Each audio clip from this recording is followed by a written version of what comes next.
मेरा नाम शिखा है। मैं गरीब परिवार में पली बड़ी लड़की थी और बीए तक शिक्षा हासिल कर पाई थी। मैंने नौकरी की बहुत तलाश की। जब मुझे नौकरी कहीं नहीं मिली तो मैंने अपने घर के बाहर फास्ट फूड की एक छोटी सी दुकान बना ली। एक दिन एक लड़की मेरे पास आई। उसके साथ मैंने एक छोटा सा बच्चा भी देखा था जो मुझसे बार बार मोमोज मांग रहा था। मैंने उसे 2 मोमोज उठाकर दे दिए तो वो लड़की कहने लगी, अगर हमारी मदद करनी है तो हमें अपने घर पर लेकर चलो। रात का समय है। मैं एक बेसहारा और जवान लड़की हूँ। मेरी इज्जत यहाँ सुरक्षित नहीं है। मैं एक लड़की थी, इसलिए उसकी भावनाओं को बहुत अच्छी तरह से समझती थी। उसने कहा कि मैं सुबह होते ही तुम्हारे घर से चली जाऊंगी, बस रात गुजारने के लिए मुझे किसी छत की जरूरत है।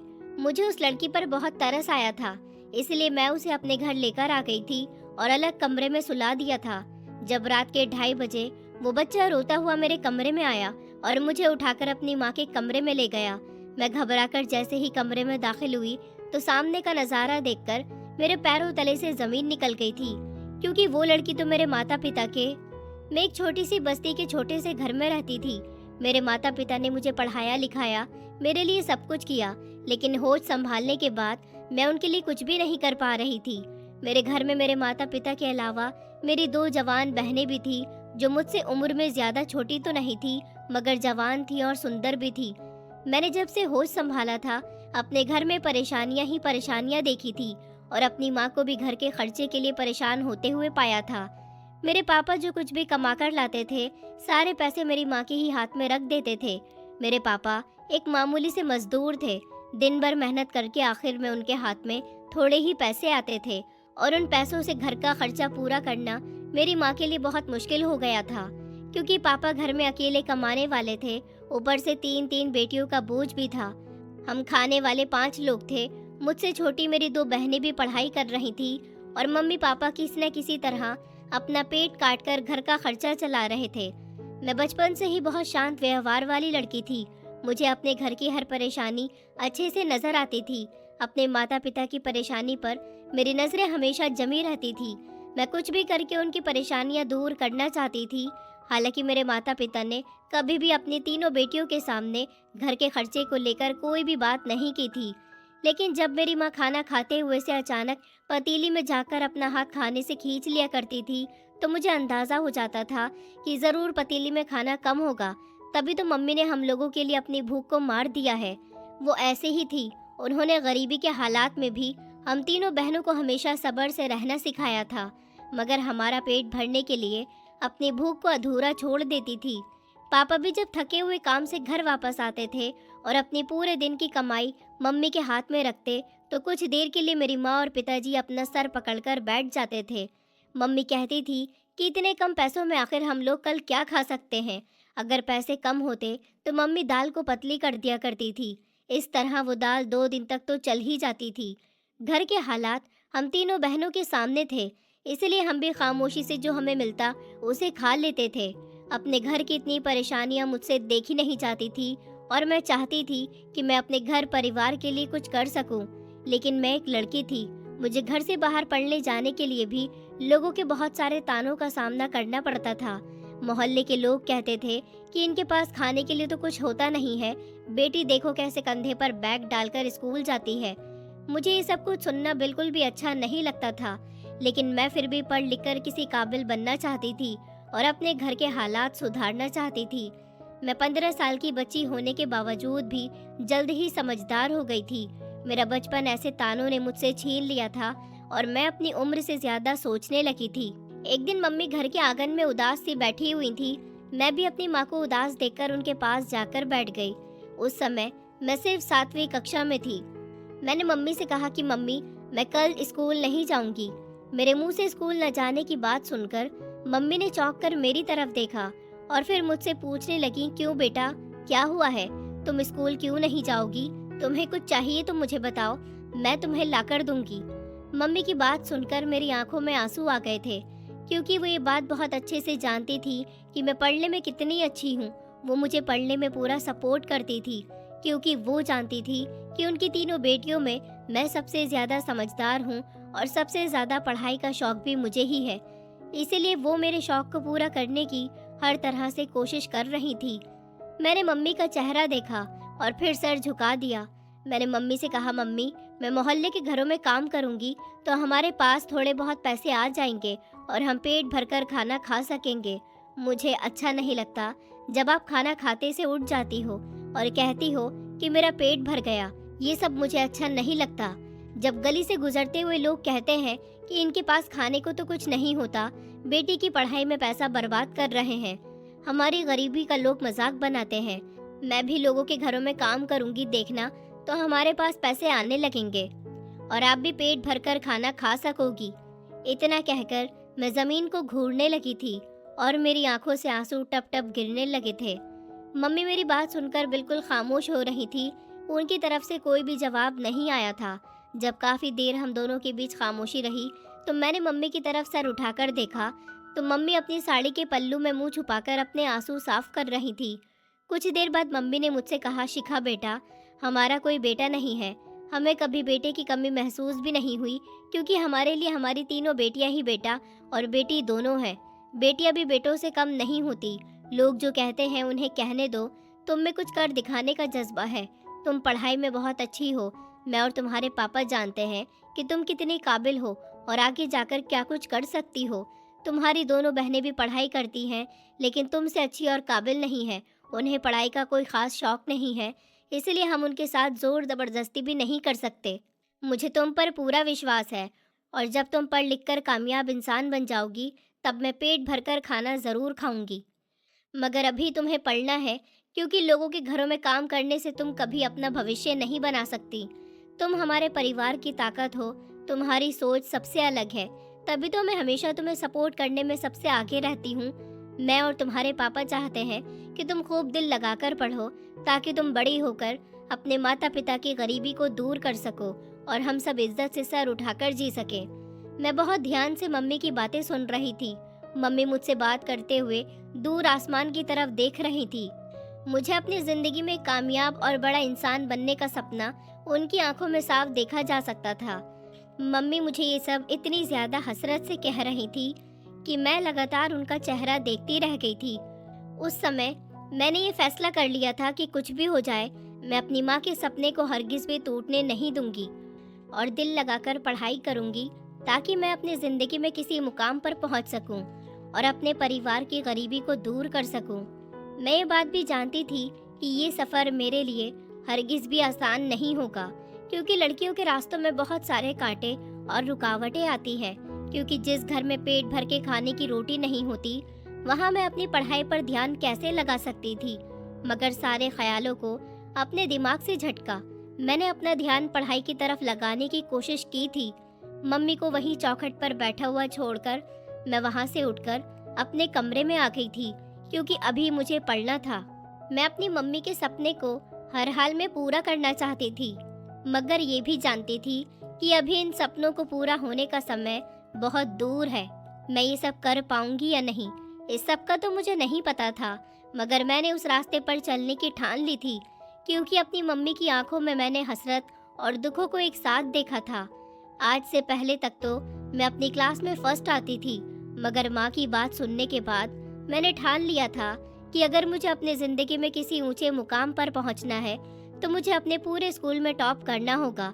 इसके लिए मुझे पढ़ाई ज़रूर करनी पड़ेगी और ज़्यादा से ज़्यादा करनी पड़ेगी। मैं दिल लगाकर शिक्षा हासिल करती रही, मगर इस बीच हमारे घरेलू हालात इतने ख़राब हो गए कि पापा को मजबूरन मेरी दोनों छोटी बहनों को स्कूल से हटाना पड़ गया था। पापा किसी एक की ही फीस के पैसे दे सकते थे, इसी वजह से उन्होंने दोनों छोटी बहनों को स्कूल से हटा दिया। हालांकि मैंने मना भी किया था कि उन दोनों को स्कूल में पढ़ने दीजिए, मगर वो दोनों भी पढ़ना नहीं चाहती थी। पापा ने कहा कि बेटी, वो दोनों दिलचस्पी से पढ़ाई नहीं करती, तुम्हें पढ़ने का शौक है, तुम पढ़ाई करो। मैं उन दोनों के साथ ज़बरदस्ती नहीं कर सकता, मगर हमें तुमसे बहुत उम्मीदें हैं। जिस दिन तुम किसी ऊंचे मुकाम पर पहुंच जाओगी उस दिन मेरे दिल से दुख दर्द दूर हो जाएगा कि मैं अपनी दोनों बेटियों को शिक्षा नहीं दिलवा सका। दो न सही पर एक बेटी तो अपने पिता का सहारा बनेगी। ये बचे हुए पापा के शब्दों में दुख उभर आया था। मेरी दोनों बहनों ने अब घर में ही रहकर घर के कामकाज करना शुरू कर दिए थे। सबसे छोटी बहन निशा ने मम्मी से सिलाई सीखनी शुरू कर दी थी और दूसरे नंबर वाली बहन साक्षी को घर का कामकाज का बहुत शौक था। मम्मी उन दोनों को हौसला दिया करती थी और उन दोनों को भी उनके शौक पूरे करने का मौका दिया गया था।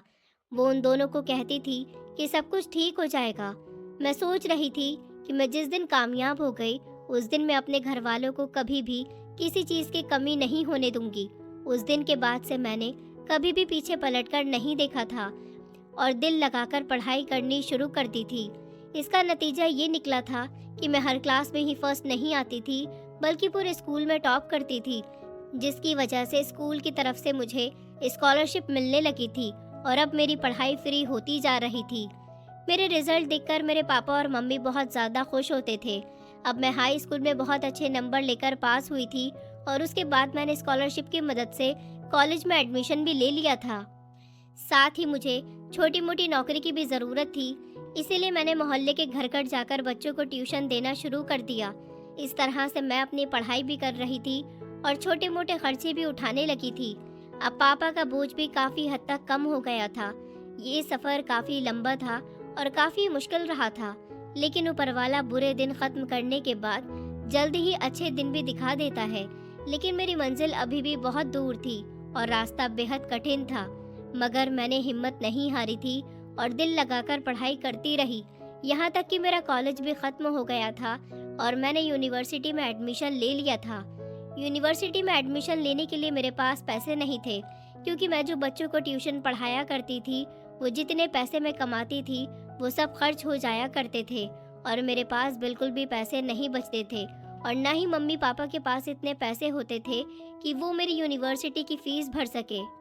मैंने अब खुद ही पढ़ाई को ख़त्म करने के बारे में सोचा था। मैंने सोच लिया था कि जितना पढ़ लिया उतना ही काफ़ी है। अब मुझे अपने घर वालों के लिए नौकरी करनी चाहिए। लेकिन मैं कहाँ नौकरी करती, मैं अभी भी बच्चों को ट्यूशन दिया करती थी और उन पैसों से मेरे पास कोई बचत नहीं होती थी। उन्हीं दिनों मेरी एक दोस्त ने मुझसे कहा कि मेरे कॉलेज में इतने अच्छे नंबर थे कि मुझे फिर से स्कॉलरशिप मिली है। सरकार चाहती है कि मैं आगे और पढूं और स्कॉलरशिप की मदद से यूनिवर्सिटी में एडमिशन ले लूं। ये बात सुनकर मुझे बहुत खुशी हुई थी, क्योंकि मैं अपने अच्छे नंबर लाने की वजह से कई सालों से स्कॉलरशिप पर पढ़ती आ रही थी।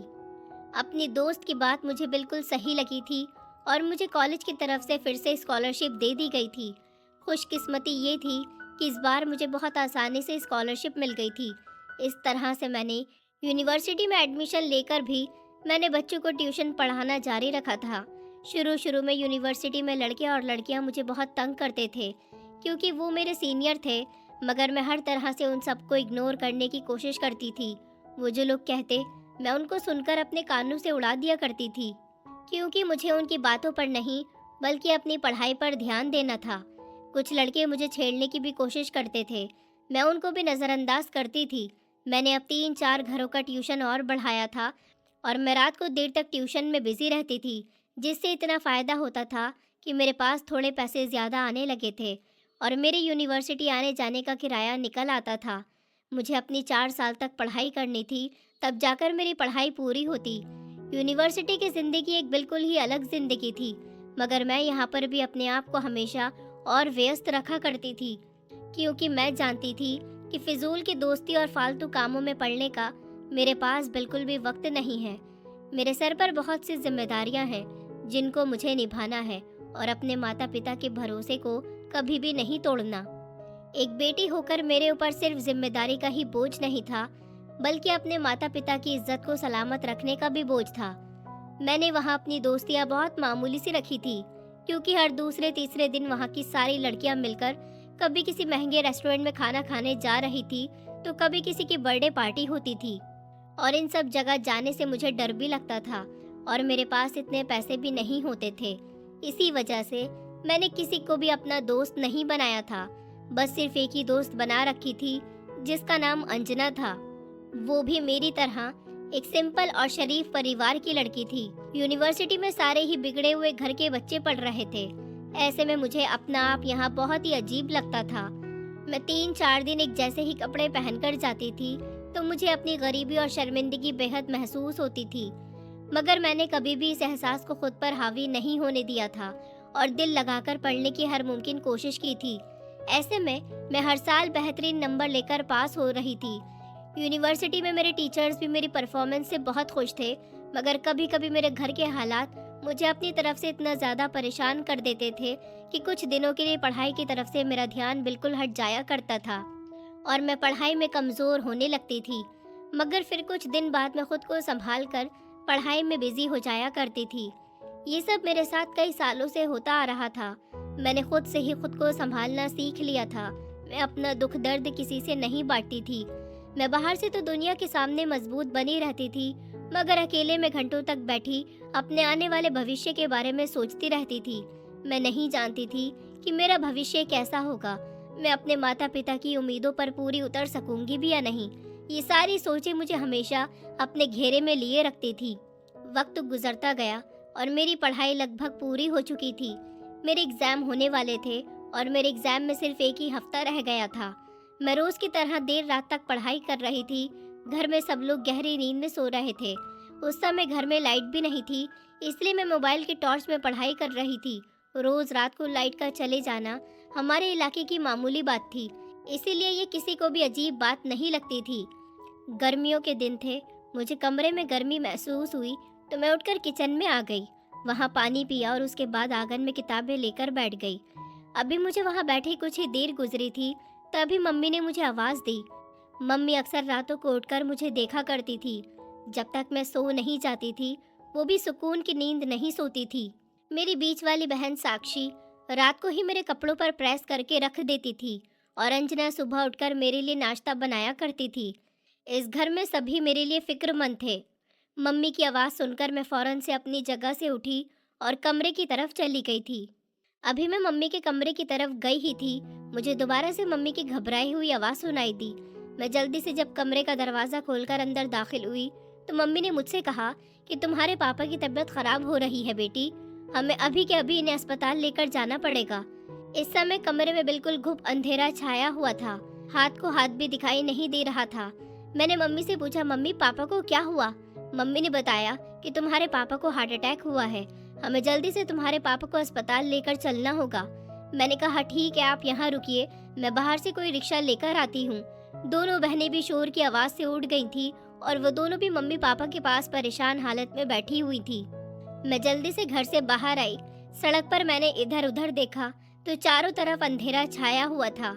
इस समय रात के 2 बज रहे थे, पूरा इलाका अंधेरे में डूबा हुआ था। ऐसे में मुझे कोई सवारी कैसे मिल सकती थी? इधर घर पर पापा की हालत भी बिगड़ती जा रही थी।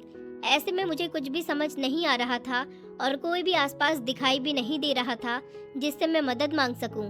मैं काफी दूर सवारी की तलाश में चली आई थी, तब मुझे सड़क पर एक रिक्शा खड़ी हुई दिखाई दे गई थी। मैं फौरन भागकर उधर की तरफ गई और वहां पहुंच गई। मैंने रिक्शा वाले से कहा, भैया जल्दी से मेरे घर पर चलो, मगर इस रिक्शा ड्राइवर ने मुझे साफ कह दिया कि बहुत रात हो गई है, इस समय मैं कोई सवारी नहीं ले सकता हूँ, मेरा अब घर जाने का समय हो गया है। उसकी बात सुनकर तो मेरे कदमों तले से जमीन निकल गई। मैंने उसके आगे हाथ जोड़े और कहा, देखो भैया, मेरे पापा की तबीयत बहुत खराब है, अगर हम उन्हें समय पर अस्पताल लेकर नहीं गए तो कुछ भी हो सकता है। प्लीज मुझ पर रहम करो, मेरी मदद करो, मेरे पापा को अस्पताल लेकर चलो, मैं तुम्हारी सारी जिंदगी आभारी रहूंगी। मैं रिक्शा ड्राइवर के आगे हाथ जोड़कर फूट फूट कर रो रही थी और उससे रिक्वेस्ट कर रही थी। मुझे इस तरह रोता और गिड़गिड़ाता हुआ देखकर वो मेरे साथ चलने के लिए तैयार हो गया था। मैं जल्दी से उसी की रिक्शा में बैठ गई थी और उसे अपने घर की तरफ लेकर चल पड़ी थी। जिस समय हम घर पहुंचे, मम्मी दरवाजे पर खड़ी हुई बुरी तरह से रो रही थी और मेरी दोनों बहनें पापा को संभाल रही थी, क्योंकि पापा की तबीयत बहुत ज्यादा खराब हो गई थी। मम्मी मेरा इंतजार कर रही थी। मैं, मम्मी और हम तीनों बहनों ने मिलकर जल्दी से पापा को रिक्शा में बिठाया था। दूसरी तरफ से मम्मी भी आकर बैठ गई थी। मम्मी ने दोनों बहनों से घर में ही रुकने को कहा था और दरवाज़ा ठीक से बंद करने को कह दिया था। वो दोनों भी बुरी तरह से सहमी हुई थी। हम लोग पापा को लेकर अस्पताल की तरफ रवाना हो गए थे। अस्पताल पहुंचते ही पापा को इमरजेंसी में ले जाया गया। डॉक्टर के मुताबिक पापा को हार्ट अटैक हुआ था। मम्मी वहीं पर बाहर बैठी रहीं। मम्मी लगातार रो रही थी और मैं उन्हें तसल्ली दे रही थी, लेकिन अंदर से मेरा दिल भी डरा हुआ था। इस समय कोई भी तसल्ली मम्मी पर असर नहीं कर रही थी। डॉक्टर ने कोई खास जवाब नहीं दिया था और अब तो काफ़ी देर भी गुजर चुकी थी। पापा अभी तक बाहर नहीं आए थे। मम्मी और मेरी नज़रें कमरे के दरवाजे पर ही टिकी हुई थी। आखिरकार काफ़ी देर के बाद डॉक्टर बाहर आए और उन्होंने हमसे कहा, पेशेंट को सारी रात अस्पताल में ही रखना पड़ेगा। पेशेंट की कंडीशन अब कुछ हद तक बेहतर है। मैंने मम्मी को ज़बरदस्ती घर जाने को कहा क्योंकि उनकी भी तबीयत ठीक नहीं थी। मैं अकेली इतनी बहादुर हो गई थी कि खुद भी अस्पताल में रुक सकती थी और अपना ख्याल खुद रख सकती थी। हालांकि मम्मी चाहती थी कि मैं घर चली जाऊं क्योंकि अगले दिन मेरा एग्ज़ाम था, मगर मेरे लिए मेरे पापा से बढ़कर कुछ भी नहीं था। इसी वजह से मैं अस्पताल में ही रुकी रही थी। मगर मम्मी भी अस्पताल से घर वापस नहीं गई थी और मेरे साथ वहीं पर रुकी रहीं। जबकि डॉक्टर ने भी कह दिया था कि पापा अब काफ़ी हद तक ठीक है, मगर फिर भी मम्मी का दिल न जाने क्यों घबरा रहा था। सुबह होते ही मैं एग्ज़ाम देने के लिए चली गई क्योंकि आज मेरा लास्ट एग्ज़ाम था। दोपहर के समय जब मैं दोबारा से अस्पताल पहुंची तो मम्मी मुझे देखते ही मुझसे लिपट गई थी।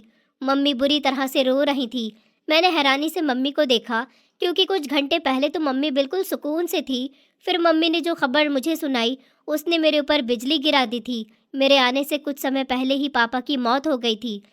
मैं अपनी जगह पर दंग खड़ी रह गई थी। मुझे आसपास सबकी आवाज़ें गूंजती हुई महसूस हो रही थी। मेरा दिल दुख से फटा जा रहा था, मगर इस समय मुझे हिम्मत रखनी थी और अपनी मम्मी और बहनों को सहारा देना था, उनको तसल्ली देनी थी और उनको समझाना था कि वो ऐसे ना रोएं क्योंकि वो बहुत बुरी तरह से रो रही थी। मम्मी की आंखों से लगातार आंसू बह रहे थे और मेरी दोनों बहनें भी घर से अस्पताल आ गई थीं। हम सब पर जैसे कयामत ही टूट पड़ी थी। कुछ ही देर के बाद पापा के शव को घर ले जाने का इंतज़ाम हो गया था। जिस समय तक हम लोग पापा के शव को घर लेकर पहुँचे, उस समय तक दोपहर हो चुकी थी। घर में सारे ही रिश्तेदार जमा हो चुके थे। मेरी दोनों बहनें भी बुरी तरह से रो रही थी, मगर मैंने किसी तरह खुद को सबके सामने मजबूत जाहिर किया था और पापा का अंतिम संस्कार बेटी बनकर नहीं बल्कि बेटा बनकर किया था। कुछ देर बाद पापा का अंतिम संस्कार भी हो गया था। मैं अपने कमरे में बंद होकर पापा की फ़ोटो हाथ में लेकर ज़ोर ज़ोर से रो रही थी और अपने दिल का सारा दुख बाहर कर रही थी। क्योंकि मैं किसी के सामने नहीं रोई थी, मैं अपने परिवार वालों के सामने खुद को कमज़ोर जाहिर नहीं करना चाहती थी। मैं तो खुद सबको तसल्ली दे रही थी। पापा के जाने का मुझे बहुत दुख था। वो बहुत जल्दी इस दुनिया से चले गए थे। वो मुझे कामयाब होता देखना चाहते थे, मगर उनकी ज़िंदगी ने उन्हें इतनी मोहलत ही नहीं दी कि वो मुझे कामयाब होता देख सके। उस समय मेरा दिल गम से फट रहा था क्योंकि पापा ने हर कदम पर मेरा साथ दिया था। आज उनके जाने के बाद मैं खुद को बहुत अकेला महसूस कर रही थी। पिता का साया सर से उठने के बाद कैसा महसूस होता है, ये मैं बहुत अच्छी तरह से जान गई थी। पापा अपनी बेटियों की शादी की फ़िक्र अपने दिल में लेकर इस दुनिया से जा चुके थे, लेकिन मैंने ठान लिया था कि मैं अपनी बहनों की शादी खुद करूँगी। पापा नहीं है तो क्या हुआ, मैं उनके सर पर बड़ी बनकर हाथ रखूँगी और उनकी शादी अच्छे परिवारों में करवाऊँगी। अब दोनों बहनों की शादी की जिम्मेदारी मेरे सर पर थी और मुझे हर हाल में अपनी ये जिम्मेदारी निभानी थी। मेरी दोनों बहनें भले ही मुझसे छोटी थी, मगर वो दोनों ही शादी के लायक थी। उनके लिए जो भी रिश्ता आ रहा था वो हमारे हालात देखकर वापस चला जाता था। मगर कुछ दिनों के बाद साक्षी के लिए एक रिश्ता आ गया था। मम्मी चाहती थी कि पहले मेरी शादी हो, लेकिन मैं अपनी शादी करना नहीं चाहती थी। मैंने उनको बोल दिया था कि मैं पहले अपनी बहनों की शादी करूंगी, बाद में अपने बारे में सोचूंगी।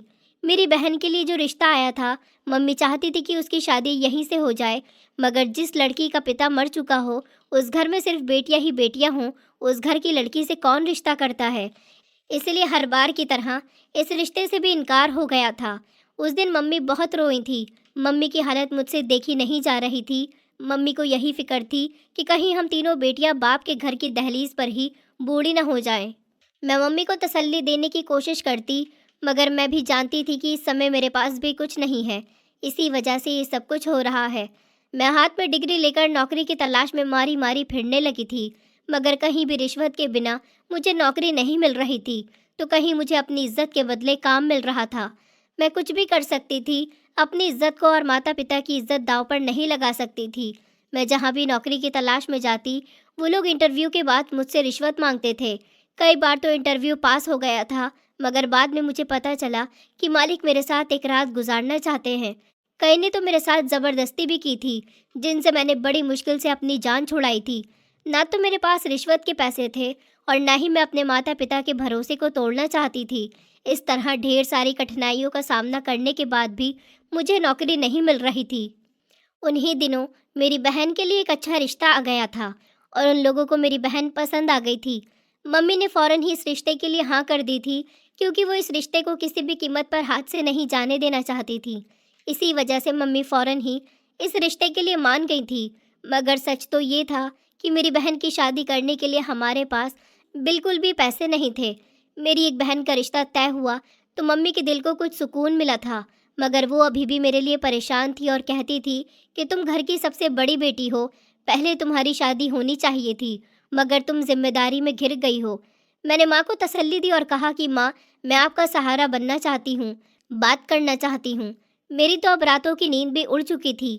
पापा के जाने के बाद मम्मी और भी ज़्यादा फिक्रमंद रहने लगी थी। अभी तक कहीं भी मेरी नौकरी का बंदोबस्त नहीं हुआ था और अब मेरी बहन की शादी भी सर पर खड़ी थी। मम्मी ने उन लोगों से कुछ महीनों का समय ले लिया था, क्योंकि मम्मी को लग रहा था कि जल्द ही मेरी नौकरी लग जाएगी तो मैं आसानी से अपनी बहन की शादी कर सकूंगी। अब मैं मम्मी को कैसे समझाती कि मेरी नौकरी लगना इतना आसान भी नहीं था, क्योंकि हर जगह या तो मुझसे रिश्वत मांगी जा रही थी या फिर मुझे अपनी इज्जत को कुर्बान करना पड़ता। रिश्वत में देने के लिए भी लाखों रुपए मैं कहाँ से लाती। मैं रोज़ सुबह सवेरे घर से नौकरी की तलाश में निकल जाती और जगह जगह मारी मारी फिरती थी। जहाँ कहीं से भी नौकरी मिलने की थोड़ी बहुत भी उम्मीद होती तो मैं वहीं पहुँच जाया करती थी। मगर शाम को जब मैं सर झुकाकर और मुंह लटकाकर घर के अंदर दाखिल होती थी तो मम्मी मेरा चेहरा देखते ही समझ जाया करती थी कि आज भी मुझे नौकरी नहीं मिली है और खाली हाथी मैं घर वापस आ गई हूँ। अब तो मुझे घर जाते हुए भी शर्मिंदगी महसूस होने लगी थी। मेरी मम्मी और मेरी बहनों की मेरे साथ बहुत सी उम्मीदें जुड़ी हुई थी और मैं उनमें से किसी एक की भी उम्मीद पूरी नहीं कर पा रही थी। मेरी बहन की शादी भी करीब आ रही थी। दिन गुजरते चले जा रहे थे। अब तो मम्मी को भी परेशानी होने लगी थी। मैं जब भी घर वापस आती थी तो मम्मी मुझसे यही सवाल पूछती थी कि क्या आज भी तुम्हें नौकरी नहीं मिली, और मैं खामोशी से सर झुका दिया करती थी।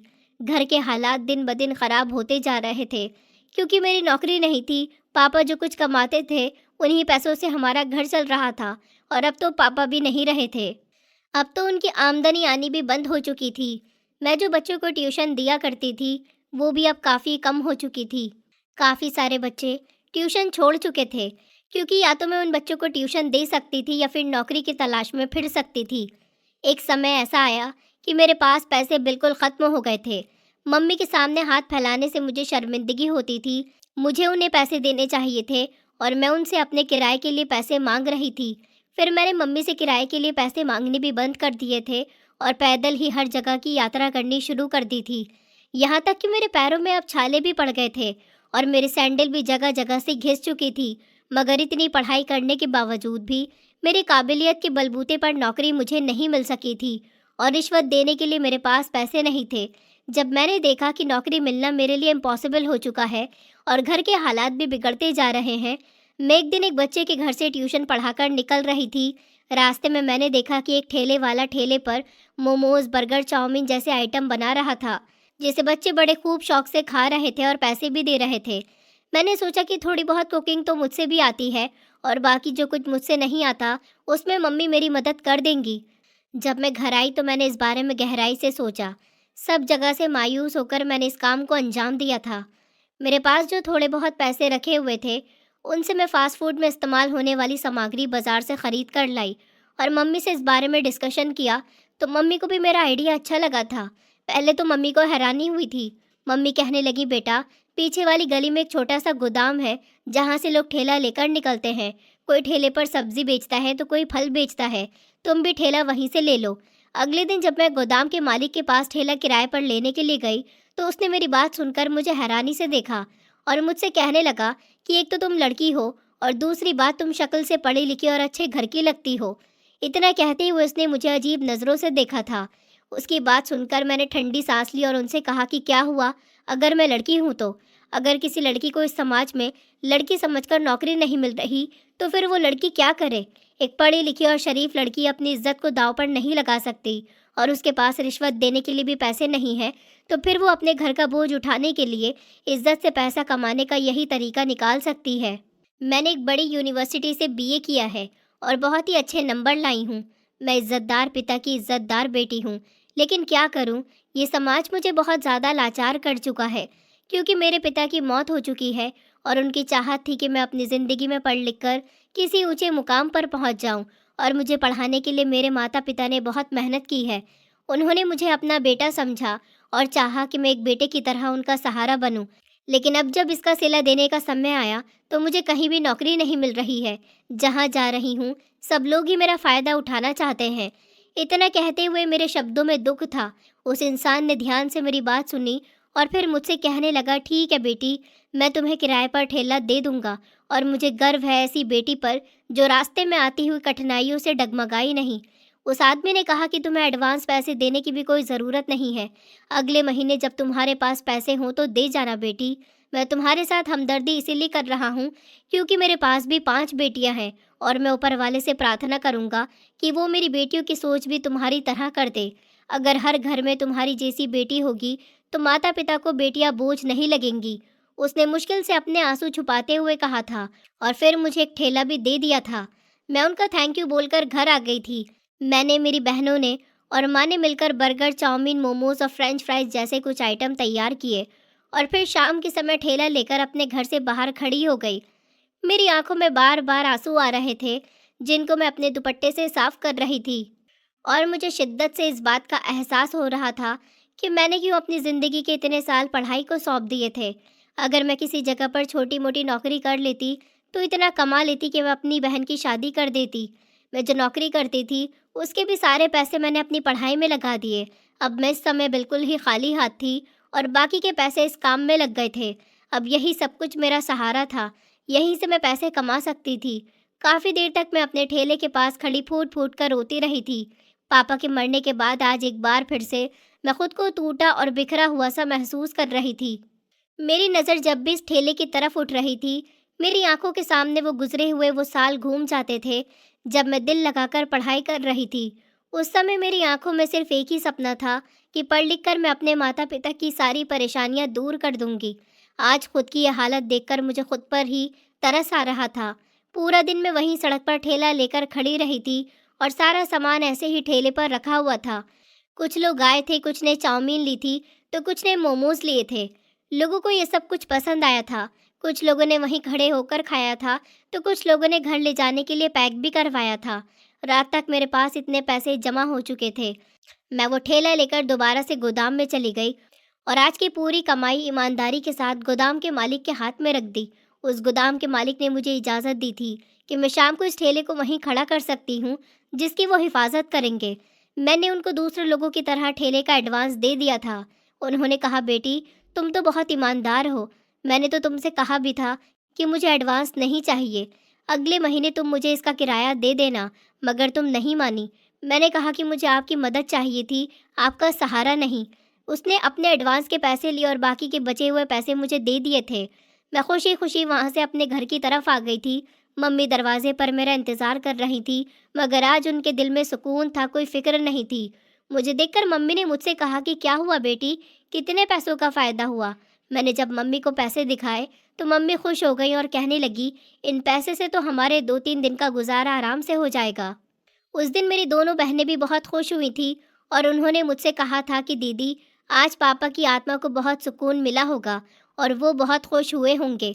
मैं भी खुश हुई थी और मैं जानती थी कि ऊपर वाला धीरे धीरे सब कुछ ठीक कर देगा।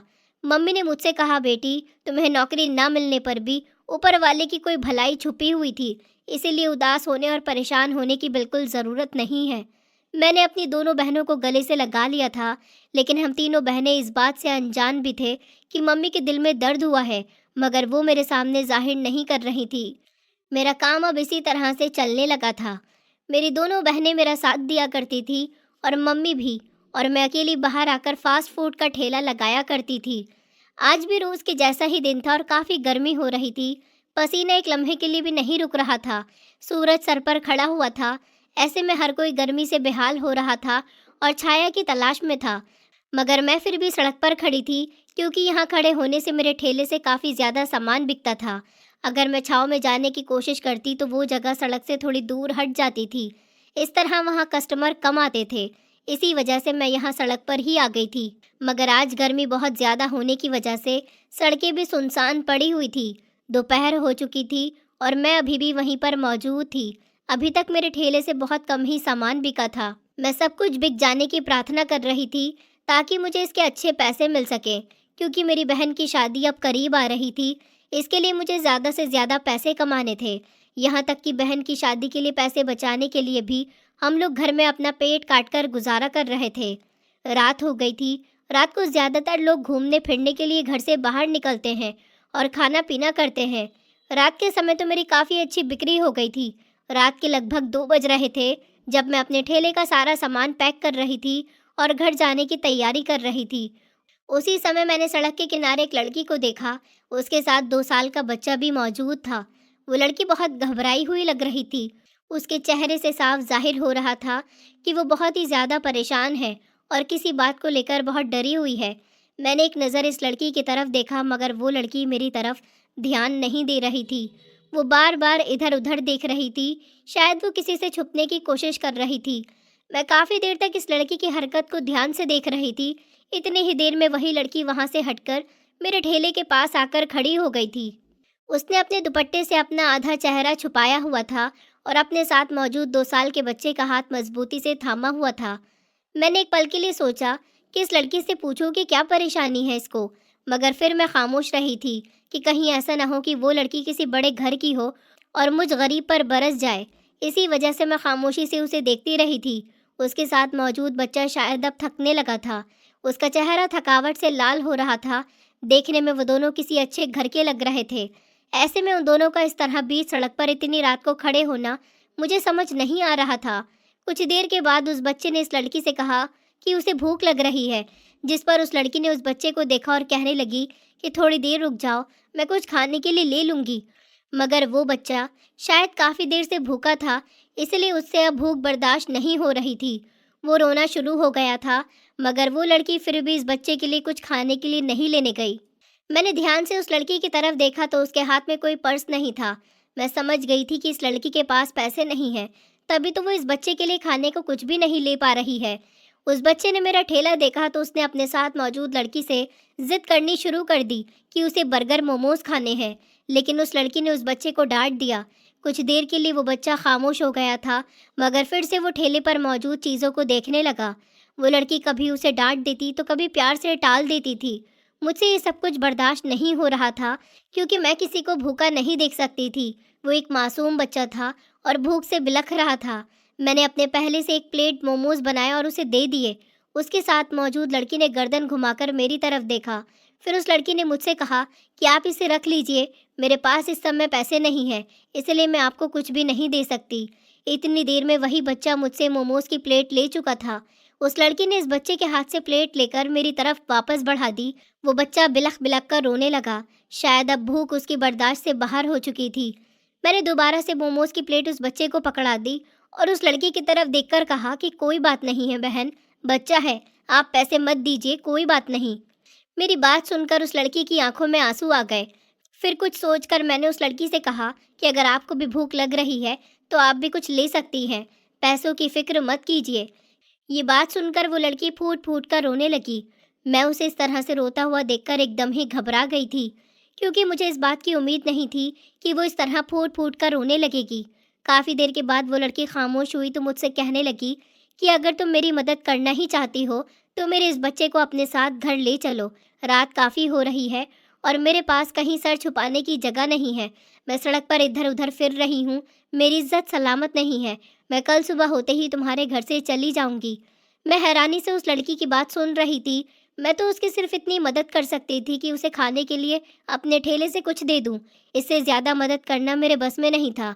मगर इस लड़की ने मेरे सामने हाथ जोड़ दिए थे और कहने लगी कि तुम एक लड़की हो, मेरी तकलीफ़ तुमसे बेहतर कोई नहीं समझ सकता। तुम्हें ऊपर वाले का वास्ता है, मुझे भी अपने साथ अपने घर ले चलो, यहाँ मेरी इज्जत सलामत नहीं है। उसकी बात सुनकर मैं सोच में पड़ गई थी और मुझे इस लड़की पर भी तरस आया था। मैं सोचने लगी कि अगर मैं इसको यहाँ छोड़कर चली गई और इस लड़की के साथ कुछ गलत हो गया तो इसकी जिम्मेदार शायद मैं होंगी। मैं भी एक लड़की थी। मैं जानती थी कि जब मैं नौकरी की तलाश में लोगों के पास जाया करती थी तो वो लोग मुझे कितनी गंदी नज़र से देखते थे और मेरे साथ साथ ज़बरदस्ती करने की कोशिश करते थे। ऊपर वाले ने मेरी इज्जत सलामत रखी थी और मैं अपनी इज्जत की हिफाजत करने में कामयाब रही थी। लेकिन इस लड़की के साथ मासूम बच्चा भी है और ये मुझसे रिक्वेस्ट कर रही है। मुझे इसकी बात मान लेनी चाहिए। मैंने उसी समय फैसला किया कि मैं इस लड़की की हिफाजत करूंगी और फिर मैं इस लड़की को अपने साथ लेकर घर आ गई थी। मैं इस लड़की और इसके 2 साल के बच्चे को अपने साथ लेकर घर में दाखिल हुई तो मेरी मम्मी और दोनों बहनें चौंक गई थी। वो इस लड़के और उसके साथ मौजूद बच्चे को देखने लगी। मैंने अपनी बहन से कहा, जाकर उनके लिए कुछ खाने का लाओ और इन दोनों को कुछ खाने को दे दो। मम्मी भी हैरानी से इस लड़की को देख रही थी। मेरी बहन साक्षी इस लड़की और इस बच्चे को अंदर ले गई। फिर मैंने उनको पूरी बात बताई कि किस तरह से वो लड़की दोपहर से लेकर अब तक वहीं सड़क पर खड़ी थी। अब आधी रात का समय हो चुका था। ऐसे में उसके साथ कुछ गलत हो जाता तो क्या होता। मगर मम्मी ने मेरी बात सुनकर मुझसे कहा कि हम इस लड़की को बिल्कुल भी नहीं जानते। ऐसा ना हो कि उल्टा कोई मुसीबत ही हमारे गले पड़ जाए। न जाने ये लड़की कौन है, कहाँ से आई है, हमें कुछ भी नहीं पता है। और ये लड़की खुद कह रही है कि इसकी इज्जत सलामत नहीं है। क्या पता इसे किससे डर है। मम्मी की बात सुनकर मैं भी परेशान हो गई थी। मगर मम्मी से मैंने कहा कि आज रात तो इसको यहाँ रहने दीजिए, कल सुबह देखते हैं क्या होता है। कल सुबह इसके घर वालों का पता करके मैं इसे वहीं भेज दूंगी। मेरी बात सुनकर मम्मी इस समय खामोश हो गई थी, मगर उनके चेहरे से फिक्र गायब नहीं हुई थी। वो लड़की मेरी बहनों के कमरे में इस बच्चे के साथ सो रही थी। मैं भी सोने के लिए अपने कमरे में चली गई थी, मगर थोड़ी देर के बाद मेरी आंख खुल गई थी। मैं अपने बिस्तर पर लेटी सो रही थी कि अचानक मेरी आंख खुली। अभी तक मेरी नींद पूरी तरह से गायब नहीं हुई थी। इतने में ही मेरे कानों में एक अजीब सी आवाज़ पड़ी। मैं अपनी जगह से उठकर खड़ी हो गई और बाहर आंगन में आई तो कोई मेरे घर का दरवाज़ा बुरी तरह से बजा रहा था। पुलिस के सायरन की आवाज़ें भी गूंज रही थी। मेरे पैरों तले से ज़मीन निकल रही थी। सब लोग जाग गए थे और आंगन में आ गए थे। मैंने आगे बढ़कर हिम्मत करके घर का दरवाज़ा खोल दिया तो देखा कि दरवाजे पर 2 आदमी खड़े हुए थे और उनके पीछे पुलिस वाले भी खड़े थे। वो दोनों आदमी मुझे धक्का देकर मेरे घर के अंदर दाखिल हो गए। इसमें से एक आदमी ने मेरा हाथ पकड़कर कहा, कहाँ है मेरी बेटी? मैंने कहा, मेरा हाथ छोड़ो। मेरी मम्मी और बहनें भी बुरी तरह से चिल्लाने लगी थी और वो डर रही थी। इतने में ही वो लड़की भी कमरे से बाहर निकल आई थी और रोते हुए उस आदमी के गले लग गई। उस आदमी ने मुझे छोड़ दिया और इस लड़की को अपने साथ लगा लिया। वो आदमी इस लड़की से कह रहा था कि तुम कहाँ चली गई थी मेरी बेटी? कब से मैं तुम्हें ढूंढ रहा हूँ। उस लड़की ने रोते हुए उस आदमी को सारी बात बता दी कि इस लड़की के पति ने उसे बेचने की कोशिश की थी, मगर आज वो कितनी मुश्किल से अपनी जान बचाकर वहाँ से भाग आई थी। लेकिन उसको उसके घर का रास्ता नहीं पता था। वो लड़की इस तरह मुझे मिल गई और उसने मुझसे मदद मांगी और मैं उसे अपने घर ले आई। मैंने उसे यहाँ सहारा दिया।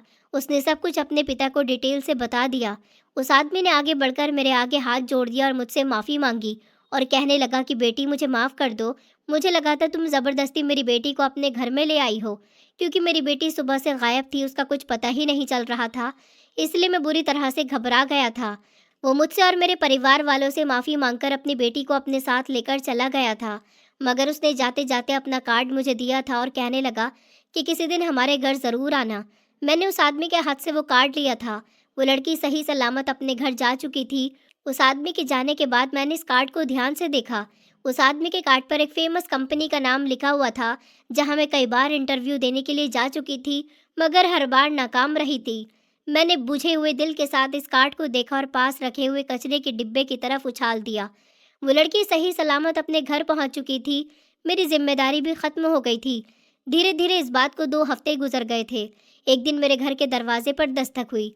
मैंने दरवाज़ा खोल कर देखा तो मेरे सामने एक आदमी खड़ा था जो ड्राइवर के कपड़ों में था। उसने उस आदमी का नाम लिया जो उस दिन अपनी बेटी को यहाँ से लेकर गया था और मुझसे कहा कि मालिक ने आपके लिए गाड़ी भेजी है और आपको मिलने के लिए बुलाया है। मैं घबरा गई थी। मम्मी ने कहा कि नहीं बेटा, तुम वहाँ नहीं जाओगी। मैंने कहा नहीं मम्मी, मैं जाऊंगी। मुझे इस बात पर हैरानी हो रही है कि इतना अमीर आदमी मुझसे क्यों मिलना चाहता है। मम्मी को डर लग रहा था कि मेरे साथ कुछ गलत न हो जाए, मगर मैं फिर भी इस ड्राइवर के साथ चली गई थी। वो ड्राइवर मुझे उस आदमी के ऑफिस ले गया। वो आदमी मेरी बहुत इज्जत कर रहा था और बेटी बेटी कह रहा था। उसने कहा कि मैंने तुम्हारे बारे में इंफॉर्मेशन निकलवाई थी कि तुम बहुत पढ़ी लिखी हो, नौकरी की तलाश भी तुमने बहुत की और पिता के ना होने के बाद तुम अपने घर की जिम्मेदारी खुद उठा रही हो और तुम अपनी बहनों की शादी भी करना चाहती हो, लेकिन गरीब होने के कारण कोई अच्छी और इज्जतदार नौकरी मिलने की वजह से तुम फास्ट फूड का ठेला लगा रही हो। एक लड़की होकर मैं तुम्हारी हिम्मत को दाद देता हूँ, मैंने तुम्हें इसलिए यहाँ बुलाया क्योंकि मेरे पास तुम्हारे लिए एक बहुत ही अच्छी पोस्ट है। तुम चाहो तो यहाँ नौकरी कर सकती हो। उस आदमी की बात सुनकर मैं खुश हो गई थी, मगर मैंने उस आदमी से कहा कि मैंने तो सिर्फ आपकी बेटी की मदद की थी और ये सब कुछ भलाई के नाते और इसीलिए किया था कि आपकी बेटी भी मेरी तरह एक लड़की ही है। उनकी मदद करने में मेरा कोई लालच नहीं था, बल्कि मैं तो आपकी बेटी को जानती भी नहीं थी। उस आदमी ने मुझसे कहा कि ये नौकरी तुम्हें सिर्फ तुम्हारी काबिलियत के बलबूते पर मिल रही है, कल आकर ज्वाइन कर लेना। मैं उसके ऑफिस से निकली तो बहुत खुश थी। मुझे नहीं पता था कि मेरी भलाई का सिला मुझे इस तरह से मिलेगा। अगले दिन से मैंने नौकरी ज्वाइन की और मुझे वहाँ खूब इज्जत दी गई। मैं अब इज्जत से पैसा कमाने लगी थी और पूरे 3 महीने बाद मैंने अपनी बहन की शादी भी कर दी थी। धीरे धीरे वक्त गुजरता गया, 4 साल बीत गए और इन 4 सालों में मैंने अपनी दोनों बहनों की शादी करके उनको उनके घर का कर दिया और अपने पिता के फ़र्ज़ को पूरा कर दिया। बस अब मम्मी चाहती थी कि मेरी भी शादी हो जाए, लेकिन मैं अभी भी नौकरी कर रही हूँ। मैंने नौकरी करके अपने घर के हालात काफ़ी बेहतर कर दिए। एक बेटा जो कभी अपने माता पिता की ज़िंदगी को संवारता है, उनकी मदद करता है, ऐसा बेटियां भी कर सकती हैं जब आप बेटियों को उड़ने दें, ना कि उनके पर काट दें। मेरे माता पिता ने मुझे उड़ान दी, मुझे कुछ कर दिखाने का हौसला दिया। कठिनाइयाँ तो सबके रास्ते में आती हैं, लेकिन बेटी अगर अपनी इज्जत बचाकर भी अपने पूरे परिवार का बोझ उठा ले, तो बेटे से कम नहीं है। दोस्तों, उम्मीद करती हूँ आपको हमारी कहानी पसंद आई होगी। कहानी पसंद आई है तो वीडियो को लाइक करें, चैनल पर नए हैं तो चैनल को सब्सक्राइब करें और हाँ, नोटिफिकेशन बेल को ज़रूर दबाएं ताकि अगली अपडेट सबसे पहले आपको मिले।